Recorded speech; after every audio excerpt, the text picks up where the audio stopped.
మందిరంలో నువ్వు కూర్చునే స్థలం నీ ఆత్మీయ జీవితం మీద ప్రభావితం చూపించింది. కొంతమంది చర్చికి వస్తారా, ముందు ప్లేస్ ఉన్నా ముందుకు వచ్చి కూర్చోరు.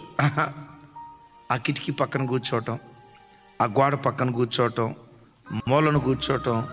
ఎప్పుడు కూడా బిడ్డలారా, మందిరానికి వచ్చినప్పుడు మూలను కూర్చోవటం కానీ, చాటును కూర్చోవటం కానీ, ఎక్కడో ఒక మూలను కూర్చొని నక్కోవటం కానీ, ఇలాంటి పని దేవుని పిల్లలు చేయకూడదు. ఒకవేళ ఏదైనా అపరాధ భావం నిజంగా నేను నిలుబడి చేస్తుందా, క్షమించయ్యా, ఇక మీదట నేను అలా చేయనయ్యా, నీ మందిరానికి వస్తానయ్యా, నన్ను అంగీకరించయ్యా అని నువ్వు ధైర్యం చేసి దేవుని సన్నిధికి వస్తే ఈరోజు చెడ్డోడివే, ఆ చెడ్డోడిని రేపు దేవుడు మంచోడిగా మారుస్తాడు. నేను మంచోడిని కాదయ్యా అని నీ ఆత్మను కృంగదీసుకుంటూ నువ్వు మూలకి చాటుకి వెళ్ళిపోయావు అనుకో, అక్కడి నుంచి సైతానుగా నిన్ను పట్టుకొని ఇంకెన్నడూ దేవుని దగ్గరికి రాకుండా నిన్ను వెనకే ఉంచుతాడు.